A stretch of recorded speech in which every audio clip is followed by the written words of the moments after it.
bon, a priori. Ouais, c'est parti. Hop, ok. Donc là, a priori, ça enregistre, hein. Donc tout ce qui est, voilà, tout ce qui est montré à l'écran, puis et puis la fonction micro est enregistrée aussi. Hop, ouais, ça continue d'arriver. Donc, j'attends encore un petit peu.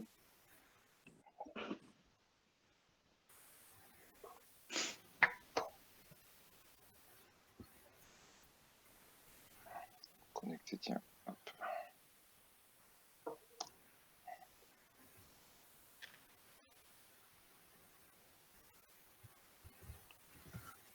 GitHub. Voilà. Ok, bon, ben on va y aller. Bonjour à tous. J'espère que vous allez tous bien. Voilà, en ces périodes un peu spéciales de confinement. Moi, je suis confiné ici à la maison avec ma fille. Donc c'est comme je le disais tout à l'heure, bah, c'est une première pour moi de faire comme ça des cours déportés en ligne, ce qui est une bonne expérience, je pense, à tenter. Je pense que vous avez tous vu le message que je vous ai envoyé hier par mail, donc où j'ai donc évidemment les données qui sont sur l'hyperplanning sont plus forcément très à jour. Donc là, j'ai synthétisé en fait les dates qui nous restent sur cette UE cette année. Donc il y a aujourd'hui le 27 mars, donc c'est la session en fait qu'on rattrape de lundi dernier, de ce début de semaine. Je rattraperai la session donc de la semaine précédente, le lundi 13 avril. Alors ce que je disais hier à Colline, c'est que a priori c'était le lundi de Pâques. Mais comme on est un peu encore toujours enfin c'est tous les jours un peu un jour férié, du coup bon je pense que ça sera pas forcément très préjudiciable pour tout le monde de se retrouver le lundi. Et puis la dernière séance qui était prévue le mercredi 15 avril, qui elle-même était un rattrapage de début mars, où j'avais été absent. Voilà. Ce que j'ai dit à Colline, peut-être elle vous a communiqué les informations, c'est que pour nous, en tout cas pour l'évaluation, ça va pas changer grand-chose. Donc c'est ce que j'avais prévu, hein. Il y aura, je vais vous donner, alors peut-être pas pour la semaine prochaine, je sais pas, ou pour la semaine d'après, mais il y aura un troisième exercice à faire, donc exactement sur le même modèle finalement que les deux premiers, donc à livrer avec une URL en ligne. Et ce que je voulais faire, c'était pour les deux dernières séances, donc comme on ne pourra pas se voir en présentiel à l'université, eh ben, c'était de vous demander donc de travailler sur le projet qui sera très certainement le projet de constituer une grille de motifs. Donc on va revoir ça ce matin en détail avec quelques exemples de personnalités dans le domaine de design génératif qui travaillent avec ces éléments-là. Donc je vous montrerai tout ça sur le navigateur. L'idée, voilà, ce sera de travailler à deux ou à trois. Ah, Eva qui arrive. Ce sera de travailler à deux ou à trois et de me donner en fait un design, donc une grille que j'imprimerai avec le traceur. Voilà, donc je mettrai en place, je pense, un petit, par ce biais ici, par Google Meet, une espèce de live stream, ou je sais pas, où je filmerai en fait le traceur. Et puis l'idée, ce sera de tracer les motifs que vous m'aurez fournis. Et puis, je vous les enverrai voilà, par la poste. Je pense que ce sera la meilleure solution. D'accord? Donc on fera ça. Et voilà, donc la dernière session, je pense que ce sera une session plus de peut-être discussion libre, de questions, de revoir ce qu'on a vu sur cette année qui est déjà passé assez vite.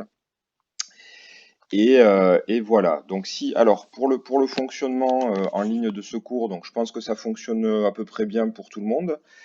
Donc la question en fait c'était voilà le choix s'est porté sur Google Meet. J'ai étudié plusieurs autres solutions, notamment avec Zoom. Donc j'ai lu pas mal de mauvaises critiques hein, sur Internet sur le fait que Zoom en fait donc déjà il faut installer un logiciel particulier et puis c'est une espèce d'aspirateur à données en fait qui distribue des données sur Facebook, enfin bon, l'enfer moderne on va dire. Et donc j'ai essayé après un truc qui s'appelait Whereby, qui était pas mal en fait. Ah, Tiffany, hop, je vous montre Whereby. Mais le problème, c'est que voilà, on était limité ici à 12 personnes. Voilà, donc finalement, j'ai opté pour Google Meet, qui me semble fonctionner bien. Et bah, la limite, en fait, là, c'était une centaine de personnes. Alors c'est vrai que Colin m'a proposé après d'utiliser YouTube, qui était une bonne solution. Mais j'ai pas trouvé ou voilà, je me suis pas penché sur le fait de pouvoir partager comme ça assez simplement ben, un écran en fait, tout bêtement. Puis le fait de pouvoir voilà, de pouvoir discuter en même temps. Voilà. Donc pour la petite histoire sur le déroulé. Alors, ce qu'on va voir aujourd'hui. Donc, je ne sais pas si vous aviez vu, oui, je pense que vous aviez vu ce que j'avais mis en ligne sur les exercices, oui, puisque je vous avais envoyé un lien, sur ce que vous aviez fait sur le chargement et la gestion des images. Donc, c'était beaucoup de chouettes résultats. Et aujourd'hui, ben, on va continuer donc, dans ce qu'on avait vu déjà il y a une quinzaine de jours. Donc, j'ai mis hier soir assez rapidement les 2 points qu'on allait revoir aujourd'hui. Donc, on va revoir la boucle for et notamment la double boucle imbriquée, donc le fait de mettre une boucle for à l'intérieur d'une boucle for. Et on va voir aussi les transformations du repère. Donc ça, vous allez voir, on va pouvoir effectuer notamment du dessin de spirographe, toujours dans cet esprit un petit peu de dessin génératif et ludique. Et on va voir principalement, alors je ne sais pas si on va voir la fonction scale, dont on ne se sert pas forcément très souvent, mais on va voir le translate qui permet de déplacer comme ça le repère de dessin et rotate en fait qui permet de faire pivoter les axes. Donc pour le simuler entre guillemets le tableau, je vais me positionner ici. Alors c'est vrai que j'avais essayé ça hier. Bon, je ne sais pas pourquoi ça s'efface pas. Donc qui va être ben, un peu le tableau. Alors ce que je disais à Colin hier, c'est que j'ai pas de tablette graphique, donc je vais dessiner à la souris. Donc, toutes mes excuses par avance si les dessins sont un peu, voilà, oups, un peu, comment dire? Un peu, voilà, pas terribles. Donc je vais essayer de faire de mon mieux et voilà, donc je vais, dessiner ici, voilà, en essayant de m'appliquer le plus possible. Voilà, donc Slack, je ne sais pas si vous êtes arrivés tous à vous connecter à Slack. Bon, je vais m'en servir principalement pour mettre des liens en direct. Si vous avez des questions, je pense que vous pouvez passer directement par le chat. C'est vrai que j'ai pas testé hier, mais je pense que quand vous m'écrivez un message, j'ai la petite fenêtre là qui bascule et qui permet voilà, de lire les questions. Donc si jamais vous avez une question, vous pouvez réactiver, interrompez-moi par le chat, vous me dites ah, j'ai une question, vous remettez votre micro et puis je vous écoute. Voilà. Euh, ok, bon ben on va commencer. Donc c'est vrai que c'est un petit peu bizarre pour moi parce que du coup ben, je vous entends pas et je vous vois pas. Donc bon, j'espère que ça va aller. Donc là on va voir, alors j'ai pas mis dans l'ordre, mais on va commencer plutôt par la partie transformation. Donc je vais hop, me mettre ici dans l'éditeur donc de P5JS. Et donc hein, je vais rappeler encore une fois les bases, mais je pense qui ont été acquises hein, sur donc les gestionnaires, donc gestionnaire de démarrage ici function setup, hein, donc avec les accolades qui vont délimiter toute une série de commandes qui va être exécutée au moment où vous appuyez sur la touche Run. D'accord? Vous avez la fonction draw ici, donc c'est ce qu'on appelle la boucle de dessin. Et toutes les commandes qui sont placées ici à l'intérieur des accolades bien, vont être, ah, Marion qui arrive, bonjour Marion, qui va être ici exécutée donc de manière continue. Donc ça, on va voir comment on peut un petit peu paramétrer. On avait déjà vu qu'on pouvait paramétrer le nombre d'exécutions avec une instruction qui s'appelait comme ça framerate ici. Donc framerate, c'était une instruction qui disait, en gros, enfin, qui permettait de dire, ben voilà, je veux faire exécuter la boucle de dessin que 2 fois par seconde. D'accord? Voilà. Donc on a vu aussi, on avait vu, alors vous avez utilisé pour l'image la fonction ici gestionnaire preload. Donc preload, c'est un gestionnaire en réalité qui permet de charger des données, donc des images, ce que vous avez utilisé là pour le petit sketch sur la composition d'images et qui permet, avant d'arriver dans le setup, de charger des données. Voilà, d'être sûr que les données sont accessibles avant de démarrer le programme. Donc ça c'est pratique, notamment si jamais on veut redimensionner le canvas à l'aide à l'aide des informations de l'image, par exemple la taille de l'image ou faire des opérations comme ça. Donc pour faire un bref panorama encore, on avait la function qu'on a vue qui était keyPressed, hein, vous vous souvenez. Donc c'est dès qu'un utilisateur appuie sur une touche du clavier ici sur le canvas, eh bien hop, on capte cet événement. Voilà, avec l'onc, hop, ici. Donc je vais, voilà, donc, vous vous souvenez, hein, donc j'appuie sur une touche du clavier et voilà, j'affiche ici Hey dans le console avec cette instruction console log. Ça, c'est vrai qu'on l'a pas trop utilisé cette méthode ici, console log, mais ça permet d'afficher des informations ici dans dans ce petit espace. Voilà, on avait vu aussi donc le gestionnaire mouse pressed, hein, donc qui est un petit peu l'équivalent de keyPressed et qui permet en fait de capter lorsque l'utilisateur appuie sur une des touches de la souris quand le focus est donné sur le canvas. D'accord? Voilà, donc petit rappel un petit peu du squelette de l'architecture ou de la trame ah, Nolwenn. Bonjour Nolwenn. Donc de la trame d'un programme processing et notamment avec le canvas aussi qui est notre élément dans la page HTML principale sur lequel on dessine et on vient capter donc les interactions utilisateurs. Euh, donc on va commencer. Alors oui, alors je vous ai pas dit, mais je pense que vous pouvez peut-être ce qui est bien pour poursuivre, c'est d'avoir une fenêtre P5JS à côté, en même temps que le chat pour poursuivre aussi, hein, pour taper les instructions.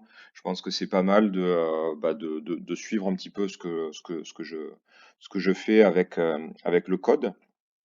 Bon, mais comme vous faites finalement quand on est à la MDA. Voilà, donc je vais me contenter là de garder, voilà, setup, draw, key pressed et mouse pressed. Oui, on avait vu aussi, pardon, la structure de contrôle important. Alors, je vais peut-être ici.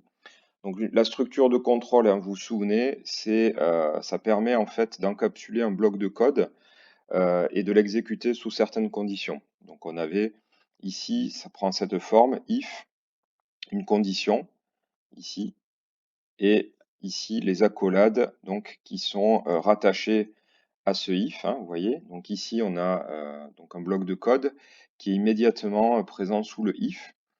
Donc if, ça veut dire si une condition est vérifiée, si quelque chose se passe, alors j'exécute ce bloc de code. Et donc notamment, on avait vu ici que la variable key, ici, contenait en fait la dernière touche qui avait été appuyée, que l'utilisateur a pressée donc sur le sketch. Donc ça, on s'en était servi pour faire plusieurs petites fonctions associées à une touche du clavier. Et on écrivait des choses comme ça. Donc si la touche appuyée, donc attention, le signe égal égal, qui est le signe de comparaison, à pas confondre avec le signe égal, qui est le simple signe d'affectation, quand on charge des images dans une variable, par exemple. Et là, on dit, par exemple, si la touche du clavier appuyée est la barre espace, alors par exemple, je vais choisir une couleur de fond au hasard dans un niveau de gris, donc choisi au hasard entre 0 et 255. D'accord? Donc là, si je lance ce code et puis si j'appuie sur la barre espace, voilà. D'accord? Je vais peut-être mettre ça en commentaire parce que du coup, voilà, il redessine sans arrêt. D'accord? Voilà. Donc là, je suis en train d'appuyer sur la barre espace. Et si j'appuie sur n'importe quelle autre touche, vous voyez que, enfin, vous constatez que on ne change pas la couleur de fond. Donc ce bloc de code là, il est conditionné par la vérification de cette condition ici. Et cette condition, voilà, elle compare la dernière touche du clavier, hein, donc key, c'est vraiment une variable qui contient quelle touche a été appuyée au moment du key pressed, et on la compare ici à la barre espace. Hein, donc on aurait pu mettre par exemple E comme effacé, par exemple. D'accord? Donc s'il y a des choses qui vous paraissent pas trop claires, hein, n'hésitez pas toujours à m'interrompre voilà, en mettant un petit message sur le chat. Donc ça, le if, on va le réutiliser tout à l'heure quand on va faire la grille. Enfin, en tout cas, quand on va réexploiter ce qu'on a vu sur les doubles boucles for. Et ah ben, je vais peut-être vous montrer ce on va refaire.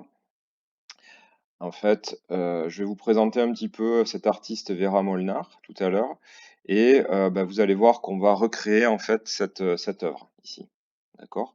Donc avec une boucle for, et on va à l'intérieur d'une boucle for, on va aussi utiliser if. Donc je vous montrerai comment on peut recréer ce motif justement en intégrant un petit peu d'aléatoire. Hein.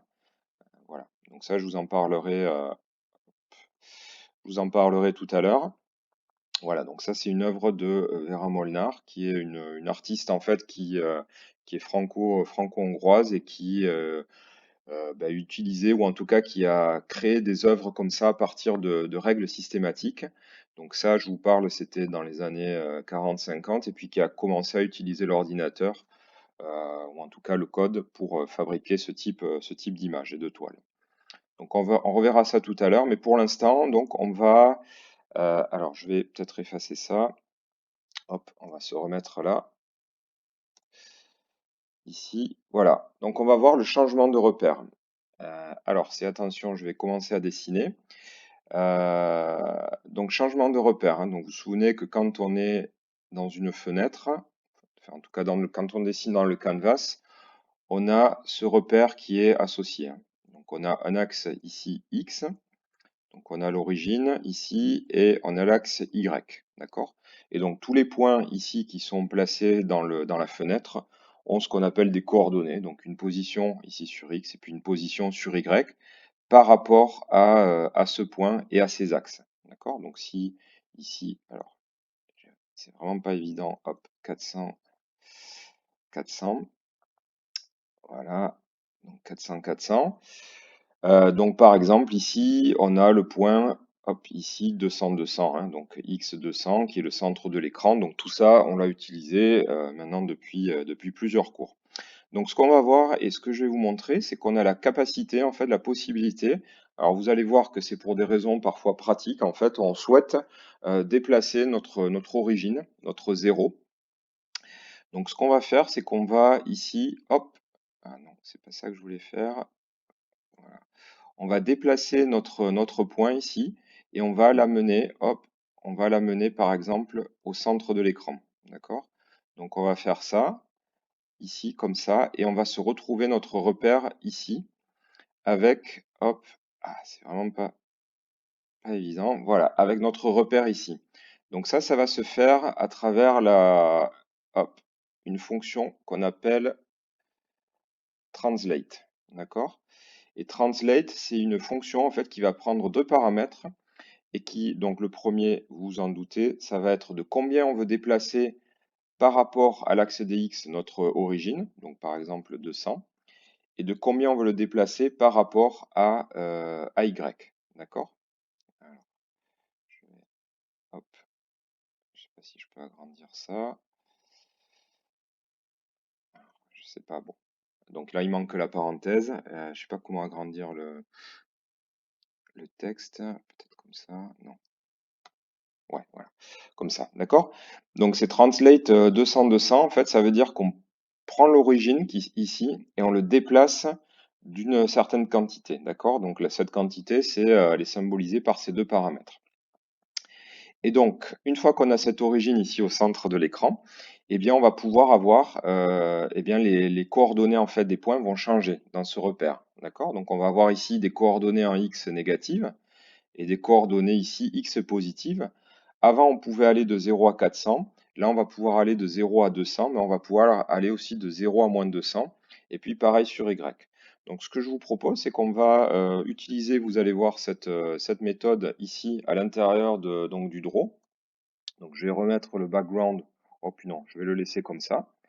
Et on va utiliser donc, alors je vais mettre en commentaire peut-être, voilà, framerate. Et on va utiliser bien translate, donc cette fonction 200-200, d'accord?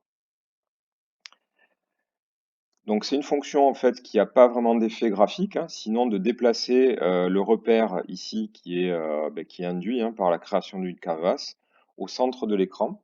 Alors je vais peut-être déporter le background ici pour avoir, je vais me mettre ici, voilà, pour avoir quelque chose de visible. Donc qui est ici, on va le déplacer ici au centre de l'écran. Donc même je pourrais mettre, au lieu de mettre 200 et 200, je peux mettre width divisé par 2 et height divisé par 2. Donc ça, vous vous souvenez, width divisé par 2, enfin width et height, ce sont deux variables, comme la variable key qu'on a vu précédemment, qui vont contenir des informations ici. Width va contenir la largeur de l'écran et height la hauteur de l'écran. Donc une fois que j'ai fait ça, je vais dessiner ici un motif. Donc, je vais toujours prendre pour exemple mon ellipse. Et là, vous allez voir, donc je vais la dessiner en 0, 0. Et je vais lui donner, tiens, une largeur de 150 et une hauteur, allez, de 50 pour changer un petit peu. Donc vous voyez que le fait de la dessiner en 0, 0, eh bien, prend pour origine ici le point, le centre de l'écran. D'accord? Donc si j'annule la fonction translate, vous voyez que le 0, 0 ici revient à l'origine. Et si je remets translate, eh bien, hop, j'ai déplacé mon repère ici. D'accord? Donc cette fonction-là vraiment déplace l'origine du repère sans toucher les axes sur votre canvas. OK? Alors quelque chose qu'il faut comprendre avec translate, c'est que c'est des fonctions en fait qui s'accumulent. C'est-à-dire que par exemple, ici, alors je vais reprendre mon dessin. Hop, je vais reprendre mon dessin. Si je fais un second translate, hop, alors, par exemple, si je fais, alors je vais essayer d'écrire un second translate, par exemple de 100,0, ces fonctions-là, en fait, elles s'accumulent, d'accord? Donc, quand vous faites un translate, c'est pas quelque chose qui est absolu. C'est-à-dire, vous dites pas ici, translate 100,0, je déplace de mon origine de 100. C'est-à-dire qu'il va prendre l'origine en cours et il va la déplacer. Donc ici, hop, alors je vais essayer de dessiner d'une autre couleur. Voilà. Donc là, le deuxième translate, on va se déplacer ici, hop, voilà, de ici, voilà. Donc on va déplacer l'origine de 100, de 100 pixels vers la droite, d'accord? Donc ça se cumule. Là, c'est comme si on avait fait au total un translate 300,200, d'accord? C'est pas quelque chose qui est absolu. Donc ça, on verra aussi que ça peut être gênant quand notamment on fait des transformations. Et peut-être je vous montrerai tout à l'heure quand on va utiliser la double boucle. Bon, pour l'instant, en tout cas, on a cette transformation. Donc, je peux vous montrer, hein, si on fait un translate, par exemple, de 100,0, mon ellipse va se déplacer ici de 100 pixels. D'accord? Voilà. Sans que j'ai eu à toucher le X de l'ellipse. Voilà. Donc ça, translate, c'est une fonction qui déplace l'origine du repère. D'accord? Donc rien m'empêche, alors je vais me mettre en auto-refresh, voilà, comme ça, ce sera pas mal. Alors rien m'empêche évidemment ensuite de positionner mon ellipse dans ce repère-là. Par exemple, si je veux dessiner l'ellipse un petit peu décalée sur la gauche, je peux hop, lui rajouter ici 50. D'accord? Voilà, donc ça, je peux continuer à utiliser les coordonnées, mais maintenant j'ai accès aussi aux coordonnées négatives. Donc ce qui n'était pas le cas avant, j'y avais accès bien sûr, mais les motifs qui étaient dessinés à des coordonnées négatives, en fait ils se dessinaient par là, hein, en prenant l'origine là. D'accord? Donc ça maintenant, attention. Ah, donc ça, attention, voilà, on a accès maintenant à des coordonnées négatives, et puis évidemment, pareil pour, bien sûr, vous avez compris, pareil pour Y ici, hein. Donc là, je peux mettre par exemple 100, et je me déplace de 100 pixels, donc par rapport maintenant au centre de l'écran. D'accord? Donc si vous regardez des sketchs en fait qui sont en ligne sur Open Processing ou ailleurs, bah, souvent vous avez des personnes en fait qui travaillent avec ce repère centré sur l'écran. C'est pas mal. Et notamment quand on fait de la 3D, ben, on aime bien avoir ce, ce repère qui est centré pour faire des dessins ben, qui se calent pile comme si on avait une fenêtre de visée. Ok, donc on a fait ce dessin. Alors, Oxane pose une question. Est-il possible d'utiliser Translate pour créer un mouvement du motif, pour qu'il se déplace? Oui, ça pourrait être, oui, oui, bien sûr, on peut utiliser, comme on avait vu, on pourrait utiliser Translate avec, par exemple, ici, on peut mettre frame count, d'accord? Donc là, en gros, ça veut dire que tu vas déplacer ici vraiment ton repère avec le temps, hein. Vous vous souvenez, frame count, c'est une variable en fait qui permet de compter le nombre de fois qu'on est passé dans la fonction de draw. D'accord? Donc en fait, ça, il faut le voir que bah, comme vraiment comme une fonction en fait qui permet vraiment de déplacer ce repère de dessin. On pourrait mettre mouse X. Alors, si je fais ça, qu'est-ce qui se passe? Bah, vous voyez que mon cercle en fait ou mon ellipse ne suit pas parfaitement la souris. Ben, pourquoi? Ben, parce qu'il y a ce décalage. Il faut voir que l'origine, elle démarre là. Et donc le mouse X, ben, en fait, quand je suis ici, il vaut 0. Donc mon ellipse est bien centrée. Et quand je pars ici, eh bien, j'ai toujours l'écart de mouse X. Voilà. Je ne sais pas si ça répond à la question, mais, euh, mais en tout cas, on peut utiliser voilà, des paramètres temporels ici ou dynamiques, hein, comme toutes les variables, ou en tout cas comme tous les, les nombres qu'on a ici, hein, qu'on peut remplacer par des mouse X ou des formules qui font intervenir le temps. Voilà. Donc, ok. Alors, ce qu'on va voir maintenant, on va voir la deuxième fonction que je voulais vous montrer, qui est la fonction rotate. Donc rotate, alors je vais essayer de, hop, on va se placer ailleurs sur le dessin. Excusez-moi, j'ai trouvé que ça comme, qu'est-ce que c'est ça? Je vais effacer ça. Voilà, on va se positionner ici. Je vais sélectionner ça, je vais le remettre là. Et donc rotate, en fait, c'est une fonction qui va nous permettre de faire pivoter les axes. D'accord? Donc là, pour l'instant, depuis le début de ce TD, on avait travaillé avec l'origine ici et les axes qui étaient parallèles un petit peu aux bordures de l'écran, hein. Le X, il suit enfin, bordure même du canvas. Le X, il suit la bordure du canvas comme ça, le Y comme ça. Et là, vous allez voir que ben, on va avoir la possibilité ici de changer un petit peu l'orientation des axes. Donc, je vais refaire allez, un dessin. Hop, ici, ici. Voilà. Donc, on va partir ici de l'origine, qui est au centre de l'écran. Hop, origine. Mes axes qui sont comme ça. Donc là, ça veut dire que j'ai déjà fait le translate de 100 de 100.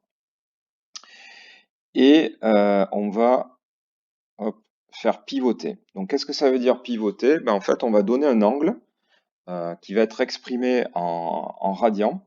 Alors, je vais expliquer un petit peu ce que c'est les radians et les degrés, en fait, qui sont des unités pour mesurer des angles. Et on va faire pivoter, donc on va lui dire, ben voilà, ces axes-là, j'aimerais que tu les fasses pivoter d'un certain angle pour se retrouver, hop, par exemple, comme ça. D'accord? Donc là, on va dessiner toutes les commandes graphiques, une fois qu'on aura fait la commande rotate, vont être dessinés comme ça, d'accord? Et l'angle de rotation, ben, ça va être la mesure de cet angle entre l'ancien axe X et le nouvel axe X, d'accord? Qui est le même que l'angle ici. C'est exactement le même angle que ici, entre l'ancien, entre guillemets, axe Y et le nouvel axe Y. Donc ça, je vais désigner cette rotation par cette quantité alpha. Voilà, bon, ça c'est une convention, hein. Et alpha, ben, elle va être exprimée en radians. Et donc les radians, c'est une unité de mesure qui permet de donner en fait des valeurs d'angle. Donc, par exemple, en radian, 180 degrés, donc qui est, alors c'est vraiment pas évident d'écrire, hein. Donc 180 degrés, donc ça c'est en degrés. Donc vous vous souvenez, hein, faire 180 degrés, ah, c'est ben en fait c'est faire un demi-tour. Donc là, ici, hop, j'aurais fait un demi-tour, c'est-à-dire que mon axe X serait ici.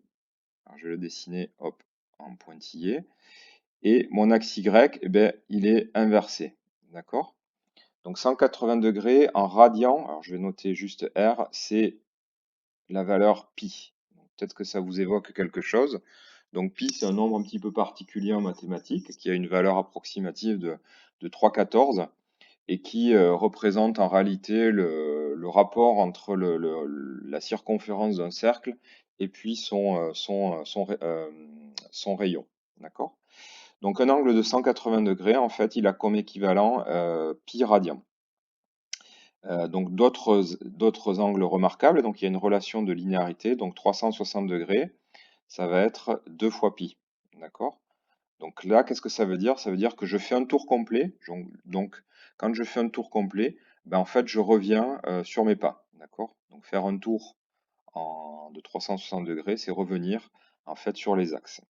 Donc, d'autres angles remarquables, par exemple, un quart de tour 90 degrés, ben, ça va correspondre ici à pi divisé par 2. D'accord? Donc, 3,14 divisé par 2.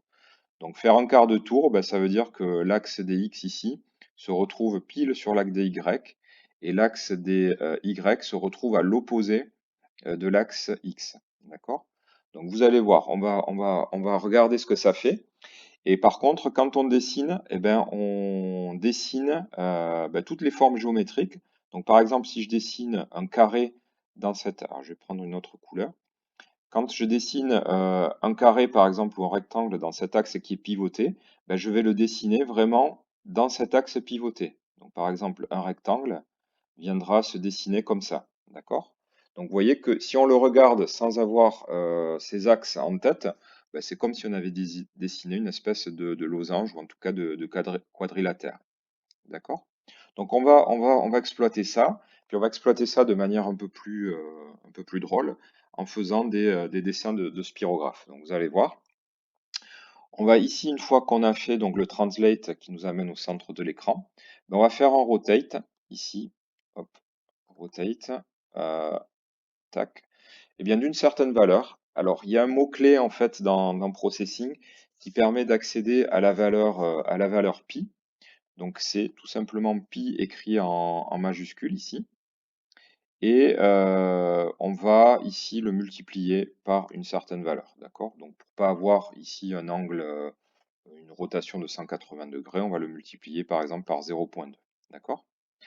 Donc vous voyez que de manière indirecte ici, bah, vous avez fait pivoter donc votre angle, enfin en tout cas vos axes de dessin d'une certaine valeur, donc 0,2 fois 3,14, je ne sais pas exactement combien ça fait, mais donc ça fait une certaine valeur.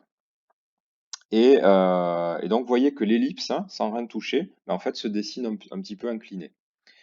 Euh, D'accord? Donc selon ce dessin ici.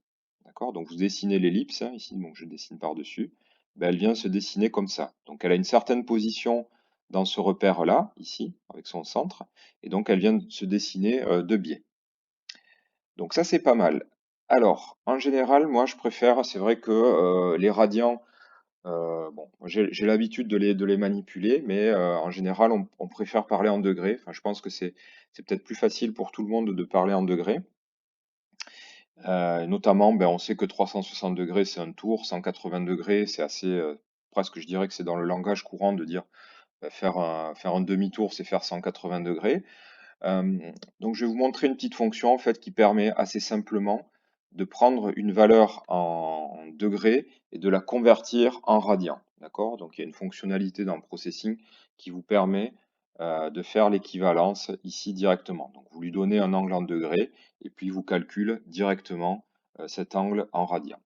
Donc, on va l'utiliser. C'est une fonction toute bête qui s'appelle hop, radians ici et qui prend en paramètre eh bien, un angle en degrés. D'accord? Donc par exemple, je fais pivoter ici de 45 degrés. d'accord? Donc 45 degrés, c'est la moitié d'un quart de tour. Donc si je regarde 90 degrés, vous voyez que hop, je me retrouve bien, tac, j'ai fait un quart de tour. Si je fais 180 degrés, j'ai tourné d'un demi-tour, hein. Donc vous voyez que l'axe DX qui était ici, il se retrouve de l'autre côté avec l'axe DY. Alors attention, qui est maintenant vers le haut, hein. Donc si par exemple je décide de mettre une valeur positive ici, donc vous vous souvenez qu'avant, quand on met une valeur positive sur l'axe DY, on descend. Là, si je mets une valeur positive ici, mon ellipse va remonter, hein. Pourquoi? Parce que mon axe DY, il est inversé comme ça, d'accord? Donc les valeurs positives sont vers le haut et les valeurs positives de X sont maintenant vers la droite, hein. Donc c'est un petit peu, voilà, on a un petit peu la tête à l'envers, quoi, quand on a tourné. Et si j'essaie de tourner de 360, vous voyez que je reviens 360 degrés, c'est comme si j'avais rien fait, un rotate de 0. D'accord? Donc là, j'ai fait un tour. Donc une des propriétés, hein, des rotations, c'est que tous les multiples de 360 ne modifient pas votre repère. D'accord? Donc si je fais 360 fois 5 fois 1000, en fait, mon repère, on a fait 1000 tours pour changer le repère, mais il ne change pas. D'accord? Donc j'espère que je suis clair. Donc je ne peux pas voir voilà, vos réactions si vous avez voilà, des difficultés à comprendre ça. Mais en tout cas, voilà. Donc on prend un angle, on fait tourner, on fait pivoter nos deux axes, d'accord? Avec un certain angle en degrés. Mais comme rotate, en fait, prend un angle en radian, on utilise cette fonction ici, radians, qui nous fait une petite opération et qui convertit cet angle-là en degrés. D'accord? Donc là, toujours on a ces fonctions-là. En général, quand on a ces fonctions-là, merci Tim, qu'est-ce qu'on fait? En général, on essaye de mettre des valeurs qui varient au cours du temps. D'accord? Donc au cours du temps, qui peuvent être interactives avec la souris. Donc on va mettre simplement un mouse X. Donc qu'est-ce que ça veut dire? Ça veut dire que mouse X, il va varier de 0 à 400, hein. Donc 0, ça va être ici. 400, ça va être là. Donc ça veut dire qu'on va passer un angle qui va être compris entre 0 et 400 degrés.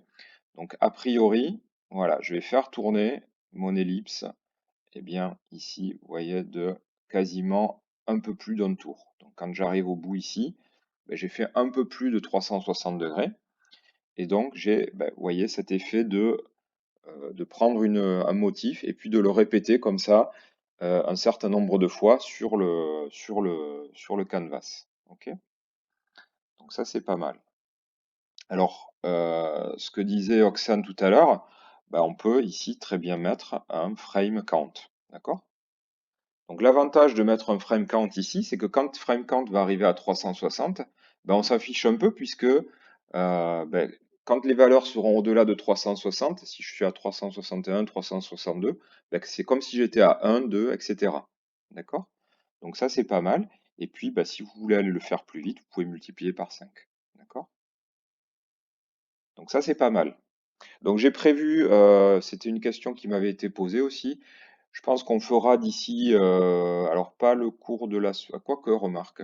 Je pense que peut-être le cours de la semaine prochaine, donc lundi, ou peut-être celui d'après, je vous montrerai comment on pourra exporter des GIFs animés, d'accord, à partir de ça. Donc on pourra faire des GIFs à partir de vos dessins. Donc je m'étais documenté dans ce sens et c'est pas forcément trop compliqué. Voilà, il y a une espèce de save frame à faire qui est un petit peu spécial. Mais ça, par exemple, voilà, on pourra l'exporter. D'accord? Donc vous voyez que là, on peut jouer aussi ici sur ces dimensions. Donc là, tout à l'heure, j'ai décalé.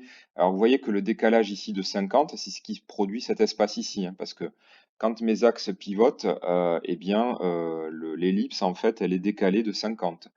Mais là, pareil, si je remets 0, vous voyez que ça tourne par rapport au centre. Donc si je mets, pardon, 0, 0, d'accord? Donc je peux mettre ici, hop, par exemple 300, voilà. Et puis comme d'habitude, je peux m'amuser peut-être à mettre un mouse Y ici, d'accord? Donc ça va venir paramétrer, là vous voyez la hauteur de votre ellipse, d'accord? Donc c'est un peut-être un petit peu difficile à imaginer, là, mais il faut vraiment imaginer que c'est pas vraiment la figure géométrique qui tourne, mais c'est vraiment son repère dans lequel on dessine la forme géométrique qui tourne. D'accord? Donc on peut s'amuser même. On va mettre, tiens, je vais mettre par exemple le mouse X, mouse Y ici. Donc je vais décaler en même temps. Voilà. Donc je décale, vous voyez, dans le repère, je décale dynamiquement mon ellipse et puis je module avec mouse Y sa hauteur. D'accord? Donc je peux créer comme ça voilà, des espèces ouais, de graphismes un peu hypnotiques. Alors ce qui fonctionne pas mal avec ce spirographe là, un petit peu, c'est d'utiliser des fonctionnalités de dessin, hein. Donc toujours pareil, hein, quand on a un système un petit peu graphique comme ça, on peut venir moduler ou en tout cas changer les options de dessin. Donc là, je vais me mettre par exemple en no-fill. Hop, donc no-fill, hein, je vous rappelle, c'est pas de remplissage. Et on va utiliser ici, par exemple, un stroke, donc de couleur noire, et avec un alpha très très faible. Voilà, par exemple, donc 20 sur une échelle de 255, d'accord? Donc vous pouvez créer comme ça toujours pareil avec cette technique, des effets voilà, d'accumulation. Donc là, mouse X, c'est peut-être un peu trop grand, donc je vais le diviser par exemple par 5. Voilà, ce qui me permet ici d'être un peu plus calé sur l'écran. D'accord? Donc là, on a un système un petit peu autonome qui est constitué donc d'un déplacement au centre de l'écran et d'un rotate qui fait pivoter mes axes, qui lui dépend d'un angle, enfin qui prend en paramètre un angle, qui est donné, qui est évolué en fonction de frame count. D'accord? Et donc je dessine une ellipse dont la position dans ce repère, voilà, c'est ça qu'il faut bien se représenter, dans ce repère, donc quand le X est calé là, en fait vous vous décalez vraiment sur cet axe-là, dont le X dépend de la position de la souris, hein. Donc vous voyez que quand je me déplace comme ça, sur la souris, si mon axe est comme ça, je me déplace comme ça sur l'axe X pivoté et dont la hauteur dépend de mouse Y. Voilà. Donc là, on pourrait simplement faire ce qu'on a fait tout à l'heure. On pourrait dire, si l'utilisateur appuie sur espace, j'efface, voilà, j'efface le fond. D'accord? Donc on pourrait, hop, voilà, une fois voilà, qu'il y a trop de motifs, voilà. Donc j'appuie sur la barre espace, voilà, et je recommence mon dessin. D'accord? Donc ça c'est pas mal. Alors bien sûr, hein, j'ai utilisé ellipse, mais on pourrait utiliser n'importe quelle commande graphique qui sont à disposition, hein. Donc là j'ai mis ellipse, mais rien ne m'empêcherait par exemple. Donc là, enfin ce que je veux dire, c'est que rien ne change par rapport à ce qu'on a fait avant. C'est-à-dire que toutes les fonctions graphiques que vous avez utilisées, que ce soit image, rectangle, point, begin shape avec les vertex, on peut les utiliser, mais sauf que ça va se dessiner même maintenant dans le nouveau repère qui est pivoté. Donc ça ça peut être pas mal. Donc là, par exemple, si je dessine un rectangle qui part de 0, 0 et qui a une largeur allez, de 200 et une hauteur de 50, donc ça va faire une espèce voilà, de bâton qui tourne, voilà, donc une espèce de roue de bicyclette comme ça. Et bien pareil, là je peux lui intégrer, je peux changer par exemple, hop, je câble sa hauteur sur mouse Y. D'accord? Donc là, je viens moduler. Donc, si je me déplace sur Y, vous voyez que je module sa hauteur. Et puis on peut remettre peut-être les mêmes paramètres, mouse X divisé par 5, pour le désaxer un petit peu. D'accord? Donc là, pareil, ce qu'on pourrait faire, hein, c'est qu'une fois qu'on a un graphisme qui nous plaît, on pourrait tout bêtement, ici, hein, comme avoir un else if, et puis on pourrait dire si la touche appuyée c'est S, eh bien je peux faire un save de l'écran. D'accord? Donc ça, c'est ce qu'on avait vu au cours précédent. Donc là, maintenant, avec if, on est capable dans le keep_rest de regarder ce que vaut la variable key, de la comparer donc à un caractère, donc soit l'espace, soit la touche S, et puis on peut sauver ici, hop, Voilà, par exemple, spirograph.png. D'accord? Donc là, si je vais relancer ça, je fais mon dessin. Voilà, et puis, voilà, donc si j'appuie sur S, donc là, vous voyez que bien, il passe dans le keep rest, donc il exécute ce bloc de code ici. Il teste si la touche appuyée c'est barre espace. Non. Est-ce que la touche appuyée c'est S? Oui. Donc j'effectue cette action. Donc là, hop, j'efface et je continue de dessiner. Donc spirographe, voilà. Ah oui, donc vous pouvez pas le voir, mais j'ai ouvert l'image qui a été sauvegardée. Ok. Donc pareil que pour translate, pour la fonction translate, rotate c'est une fonction qui s'accumule. Quand vous faites plusieurs rotate de plusieurs angles, en fait les angles s'additionnent. D'accord? Donc ça c'est pour la partie voilà, translate et rotate. On peut donc changer de repère pour les figures géométriques qu'on dessine. Donc là pareil, vous pouvez expérimenter hein, sur les options de dessin. Hop. Je sais pas si vous entendez le bruit, là j'ai quelques notifications de temps en temps, je pense pas que vous l'entendiez. Voilà, donc rect, ellipse, voilà, le résultat est pas mal avec les ellipses, j'aime bien. Donc pareil, vous pouvez essayer d'autres combinaisons de dessins. On peut utiliser par exemple un fil, donc 0, 0, 0, donc remplissage avec un très très faible taux de transparence et un no stroke. Donc là, et on peut essayer ça. Donc, voilà. Donc là, le remplissage va très vite, hein. Donc il faudrait peut-être limiter ou peut-être, tiens, je vais essayer avec un pour voir ce que ça donne. Voilà, donc là, c'est plus discret comme effet. D'accord? Donc là, encore une fois, on a un petit système génératif qui nous permet de tester avec plusieurs options de dessin. Puis on pourrait combiner les deux hein, aussi. Voilà. Donc on peut avoir le rectangle plus l'ellipse qui se dessine. Ok.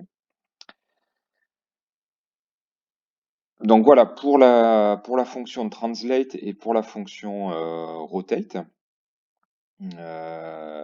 Donc qu'est-ce qu'il faut retenir? Ben, il faut retenir que donc translate va déplacer l'origine d'une certaine quantité, donc vous passez à la fonction translate. Ces fonctions s'accumulent, c'est-à-dire si vous faites plusieurs translate, eh bien le repère ici, l'origine va être déplacée au gré de ces translates. C'est pas une fonction qui est absolue, c'est-à-dire que là on pourrait se dire, ben, il fait translate 100,0, il annule le précédent et puis il le fait par rapport à l'origine, on va dire qui est au démarrage d'une canvas. Non, c'est pas le cas, ça s'accumule. Et de la même manière pour les rotate, donc rotate ici, c'est une fonction donc, qui prend en paramètre un angle, donc que j'ai appelé alpha ici. Donc angle qui est en radian, mais voilà, pour des soucis pratiques, eh bien, on préfère, voilà, en tout cas moi je préfère travailler en degrés ici, et on a une petite fonction qui s'appelle radians et qui permet de faire le passage donc des degrés vers les radians, d'accord? Voilà, donc sans se préoccuper voilà, des valeurs un petit peu complexes avec la variable, ou en tout cas avec la constante pi.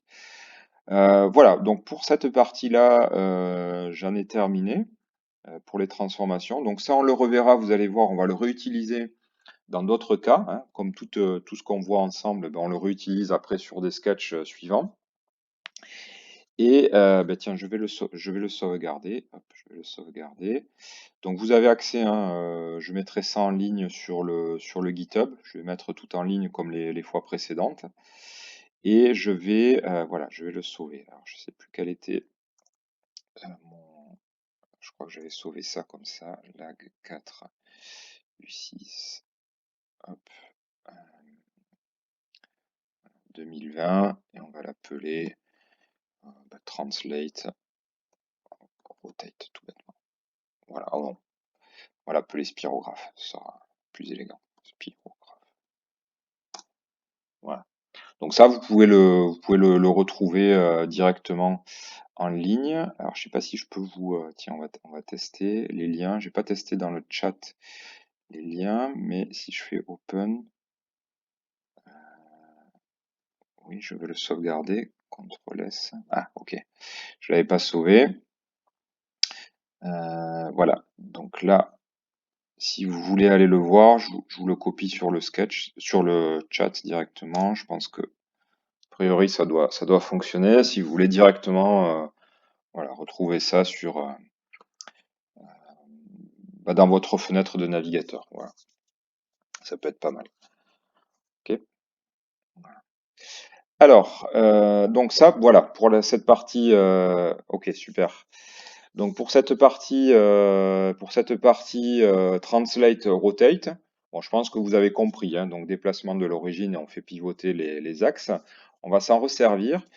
Là, je voulais revoir avec vous maintenant la boucle for. Et vous allez voir, on va l'utiliser en corrélation ou en tout cas en complémentarité d'un if pour recréer cette œuvre. Voilà, tout simplement. Donc on va, oups, ouais, ouais, j'ai zoomé. Donc on va recréer ça par du code. Vous allez voir avec la double boucle qu'on a vue la semaine dernière. Et vous allez voir que c'est pas forcément, on a une impression un petit peu de complexité. Mais si on regarde bien en fait cette œuvre donc alors oui, je vous ai pas montré Vera Molnar. Alors si vous allez par exemple sur Google Images, voilà, vous allez voir, elle a beaucoup travaillé avec autour de la ligne et puis finalement de motifs abstraits. Donc, vous voyez, c'est ce type de graphisme qu'elle produit. Donc elle produit quasiment exclusivement depuis les années 60-70 avec du code informatique. Voilà, donc vous retrouvez ici hein, pas mal de structures avec des grilles. Voilà, donc ça, on pourrait, pourquoi pas, le recréer avec Processing. Voilà, donc je vous montre. Donc je mettrai en lien tout ça. Voilà.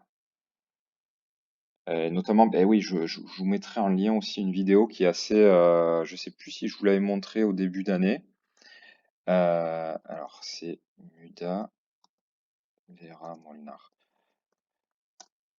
Ah, je vous le mettrai en lien, voilà, c'est ça. Donc elle parle, voilà, je vous mettrai en lien ça. C'est une petite vidéo qui dure à peu près 2 minutes où elle explique un petit peu finalement le pourquoi de l'utilisation, en tout cas de processus systématiques dans sa pratique artistique. Et c'est assez, voilà, c'est en 2 minutes, elle explique un petit peu tout et de manière très poétique et très, très posée. Donc je vous mettrai en ligne cette vidéo.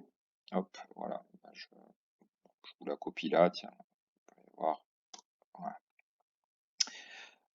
Voilà, donc on va pas la regarder maintenant parce que je pense pas que vous ayez le son. Voilà, donc on va s'attacher, nous, à recréer cette composition ici, en fait, qui est composée, si on regarde bien, en fait, la structure ici, vous voyez qu'il y a une répétition, en fait, à la fois en X et en Y, de lignes qui sont orientées. Donc, vous voyez, vous avez, si on considère que c'est une grille, si on regarde bien, vous avez 4 éléments, en fait. Vous avez une diagonale comme ça, dans ce sens, une diagonale qui est comme ça, et puis ici vous avez, on va dire, une verticale et puis une horizontale. Et en fait, cette composition, alors elle avait fait ça, je crois, j'ai vu hier, sur du carton avec du ruban adhésif. Donc elle l'a fait sans le programmer. Hein. Elle l'avait fait d'abord voilà, sur une toile. Et donc, pour chaque élément en fait de la grille, pour chaque cellule de la grille, on va choisir au hasard en fait un motif parmi ces quatre, hein, donc parmi le motif horizontal, parmi le motif vertical et puis une des deux diagonales. Et la combinaison en fait de ces quatre motifs, donc distribués un peu au hasard, va produire ce type de graphisme. Donc on va remettre en jeu un petit peu les notions qu'on a vues la semaine dernière. Et on va y aller la semaine dernière, enfin il y a 15 jours. Donc on va voir ça pas à pas et on va générer. Donc vous allez voir, on va utiliser en fait la structure de boucle. Donc qui nous avait permis, hein, vous vous souvenez, peut-être je peux vous le remontrer. On avait, si je peux ouvrir, ouais, je pense que je dois l'avoir. Ouais, cours 7 pavage. Oui, voilà, c'était ça qu'on avait vu. Donc vous vous souvenez, on avait fait ce sketch qui nous permettait de distribuer ici des cercles sur X et sur Y. Et puis voilà, donc on avait modulé le diamètre hein, par mouse X, ici, qui nous permettait ici de créer des interférences, ou en tout cas des intersections de motifs, qui étaient intéressantes d'un point de vue graphique, puisqu'on perdait quasiment cette notion de grille. En tout cas, elle n'était pas forcément très apparente. Alors, ce qu'on va faire ici, c'est qu'on va reprendre un petit peu cette trame de sketch. Donc, hop, si vous voulez le regarder en même temps, voilà, je vous le mets dans le lien. Cette trame de sketch, sauf qu'au lieu de dessiner systématiquement en fait un motif identique, ce qu'on va faire ici, c'est qu'on va un peu lancer un dé. À chaque fois qu'on va dessiner ici un motif, on va lancer un dé. Alors lancer un dé dans Processing, ça revient à faire un random. Et on va faire un random qui va nous donner une valeur entre 1 et 4. Et en fonction de cette valeur, ben, on va dire si la valeur qui a été tirée, c'est la valeur, par exemple 1, on va dessiner cette diagonale. Si la valeur qui a été trouvée, c'est 2, on va dessiner cette diagonale. Si la valeur c'est 3, on va dessiner ça. Et si la valeur est 4, on va dessiner ça. D'accord? Donc vous allez voir qu'avec cette simple règle de choisir un nombre aléatoire, alors j'ai dit entre 1 et 4, mais en réalité on va le choisir entre 0 et 3. Donc les valeurs ce sera 0, 1, 2, 3. Eh bien, on va, en fonction de ce qui a été choisi aléatoirement, eh bien, on va dessiner un motif différent. D'accord? Donc, on va repartir. Alors, je vais repartir d'un sketch neuf ici. Hop, et on va revoir. Je vais vous expliquer le concept de boucle. D'accord? Donc, on va le faire pas à pas. Voilà. Donc, je vais me mettre ici. Hop, lag 4.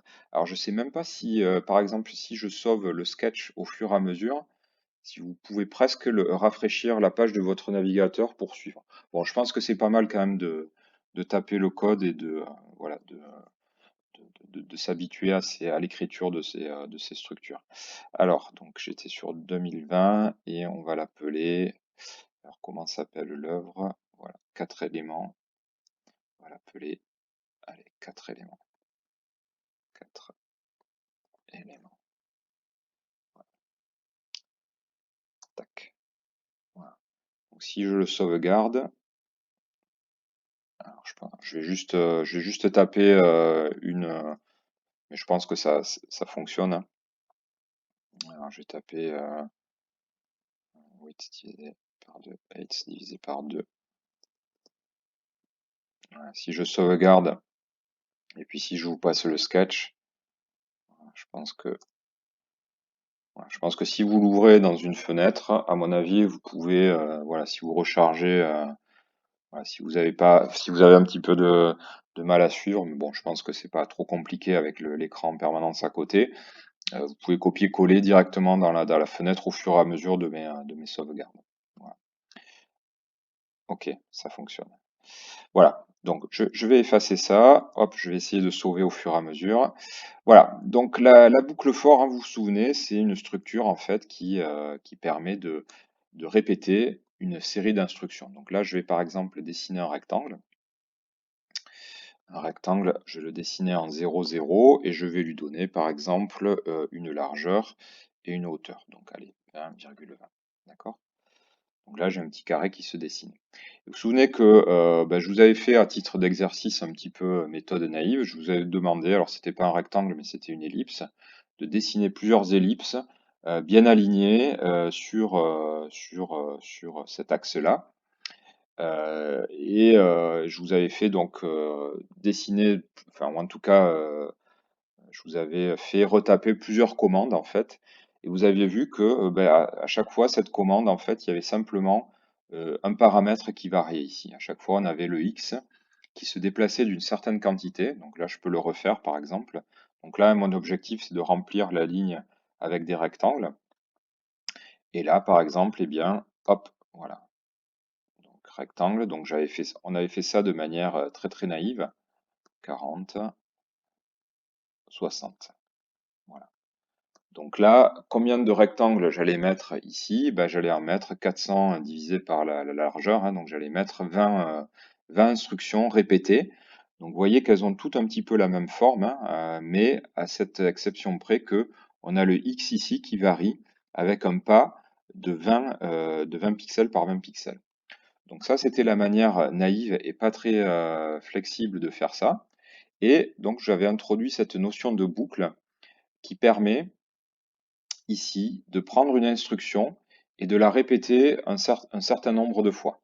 D'accord? Donc on avait écrit quelque chose comme ça, ici, une boucle for, ici. Et à l'intérieur de cette boucle for, j'avais écrit donc 3 blocs, ici, séparés par... hop, voilà, séparés. Alors je vais peut-être désenclencher pardon, le auto-refresh. Ouais, il a un peu de mal avec les boucles for. Ah oui. Bon, j'ai écrit ça et ça fait une boucle infinie. Donc il risque de pas aimer. Voilà, bon, typiquement, cette écriture-là, il faut pas le faire parce que ben, ça crée une boucle, voilà, une boucle infinie. Voilà, donc là, vous écrivez en gros qu'il essaye de dessiner un rectangle à l'infini à l'intérieur de la boucle drone. Donc là, c'est pas bien. Voilà, donc je vais, hop, voilà, je vais désactiver le auto-refresh, voilà, et je vais, voilà, mettre ça. Donc le boucle for, ben, c'est comme if, c'est une structure de contrôle en fait qui permet de contrôler une partie de code, non pas en la contrôlant avec une condition ici, mais en la contrôlant avec une répétition. Donc là, ce qu'on dit, simplement avec cette écriture, hein, je n'ai pas rempli la boucle for, mais ça veut dire qu'on va répéter cette instruction ou ce bloc de code plusieurs fois. Et donc, à cet effet, on va créer en début, donc c'est ce qu'on appelle l'initialisation de la boucle. On va créer ici une variable qui va nous servir un petit peu de compteur d'évolution de cette boucle. Donc on va aller de x égale 0, on va lui demander d'aller jusqu'à la largeur de l'écran, d'accord? Donc ça c'est ce qu'on appelle ici, alors je sauve au fur et à mesure hein, si vous voulez regarder, la condition de sortie, c'est-à-dire qu'on va dire que tant que x est plus petit que width, donc c'est-à-dire plus petit que 400, on va continuer d'exécuter ça et on va y aller pas par pas, d'accord? Donc on va dire que la variable x, on va lui rajouter à chaque fois 20. Donc ça, c'est ce qu'on appelle l'initialisation. Donc on se crée un petit compteur qui va aller de 0 jusqu'à une certaine valeur par pas de 20. Donc ça, c'est le bloc de mise à jour. Voilà. Donc si on ne le met pas, on rentre dans un cycle de boucle infinie puisque x va toujours être plus petit que width. Et ça, c'est ce qu'on appelle la condition de sortie. C'est-à-dire que lorsque cette condition n'est plus valide, c'est-à-dire lorsque x a dépassé width, eh bien, on sort de la boucle. Donc sortir de la boucle, ça veut dire continuer d'exécuter les instructions qui sont placées après cette boucle. D'accord?